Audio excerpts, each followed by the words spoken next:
Good afternoon, everybody. Charles Moscowitz here. Thanks for joining me.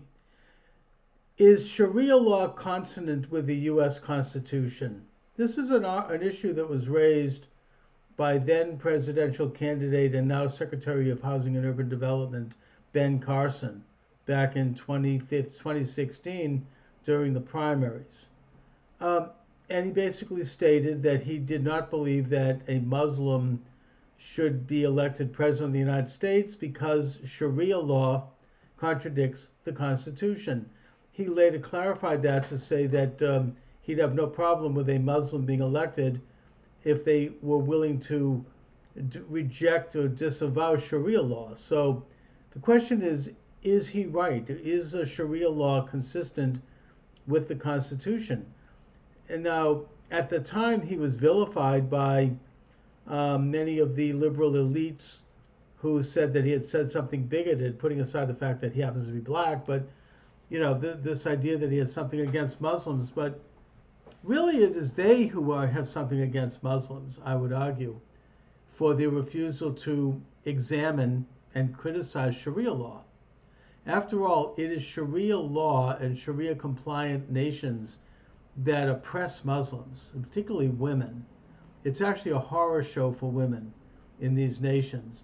Honor killings, child brides, forced marriages, divorce at the drop of a hat, polygamy, slavery, circumcision, female circumcision. Women are treated very, very poorly in these countries. Women have no rights. I think that in Islam, women are literally seen as unequal to men, unlike here in the West, where all men and women are created equal. Um, and so those who refuse to discuss and examine Sharia law dispassionately, which is one of the most oppressive systems in the world today, they're the ones who are anti-Muslim because they're the ones who are condemning hundreds of millions, tens of millions of women in particular, but people in general, to these authoritarian systems. And they say, well, criticizing Sharia law is like criticizing Jewish law. Actually, I want to talk about that briefly, but first of all, no. It's more like the ban on criticizing Sharia law is done by the same people who refuse to criticize communism and Stalinism and Maoism, which were responsible for the murders of hundreds of millions of human beings. Because they just, so in a sense, they were more complicit in that than anyone. Now, how is Sharia law comparable to Jewish law or halacha? Not at all. Jewish law does not call for any of those things around women. Jewish law does not allow, such extreme oppression. And I would also point out that one of the most fundamental differences in a sense that's important to Americans, is that Jewish law does not claim to impose itself upon the entire world. Islamic Sharia law does.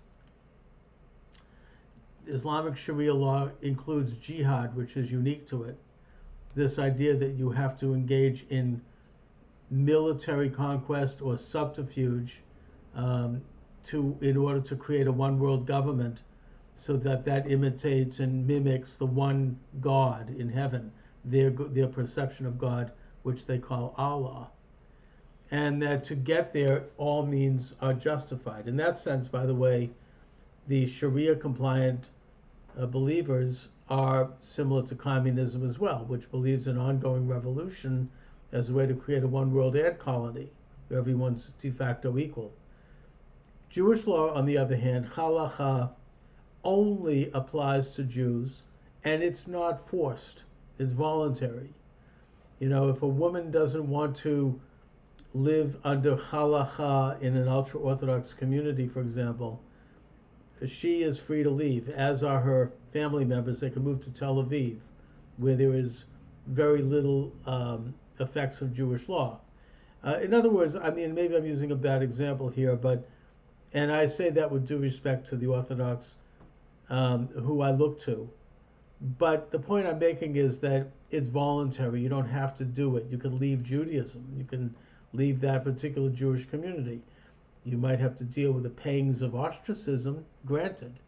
But there's, unlike Sharia law, which calls for the execution of apostates, uh, apostasy or just simply a falling away is permissible in Judaism. It's not it's frowned upon, but there's no law that says you have to observe halacha. So that very basic difference is key. And also in halacha, even though in an observant sense of how to carry out uh, ritual and certain aspects of Jewish life, women are not equal to men. That's true. In the bigger sense, in the secular sense, women are equal to men in the terms of living in this world and professionally and viewed as equal in terms of intellectually. Women are de facto viewed as equal to men because the Torah says that God created man and women in his image, and it does specifically say women. So that's the Torah view, the halacha view. I also just want to conclude here by pointing out that there's been a good deal of tumult on in the YouTube sphere about Jews secretly trying to implement the 7 Noahide laws on the world. People like Adam Green and some of these young guys who are very anti-Israel and they make reference to Zionism, that they believe this, and they particularly point to Chabad as the culprit. And what I would suggest here, if you look at the Noahide covenant, and I had the opportunity to talk about this with Shlomo Gordon, who's a candidate for the Knesset in Israel. The very first of the 7 Noahide covenants is that all of mankind is commanded to set up separate nations. So where is their world conquest? Where is their domination? It actually calls for the establishment of separate nations, and that's what Judaism is all about. Judaism is not trying to rule the world, unlike Islam and unlike communism. It seeks to take possession of that little tiny swath of land between the Jordan River and the Great Sea, which God commanded Moses, God commanded Abraham, and Joshua, and etc., right down the line, to take possession of, but nothing more and nothing less. And that little tiny land is exactly where Israel is today. So, it's a very modest and proper ambition. The Noahide covenant is simply a covenant for all of mankind to basically maintain moral standards. I mean, besides the covenant, the law to set up separate nations, there are things like thou shalt not murder, thou shalt not steal, thou shalt have a separate judiciary, which is the beginning of separate government, limited government, and thou shalt not worship graven images. Again, these are guidelines for the world that are not to be enforced. They are to be suggested. There's no claim that Jewish armies need to conquer nations to force them to observe the Noahide covenant. We hope they do, and we do so. We preach to them to do this in the same way that Christianity preaches belief in Jesus as Messiah, as a way to have salvation, not by force, but by a personal relationship, by willingness. So those are the differences between Sharia and Judaism and Christianity, for that matter, and that in a sense we now no longer can discuss Sharia, and by doing so we're condemning entire groups of people to horrors of oppression.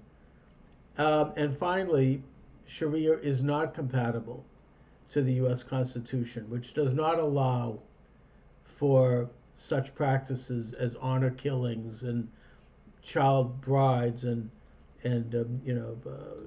female genital mutilation, etc. Anyway, thanks so much for watching, everyone. Charles Moscowitz, and please subscribe to my YouTube channel. Thanks a lot. Bye-bye.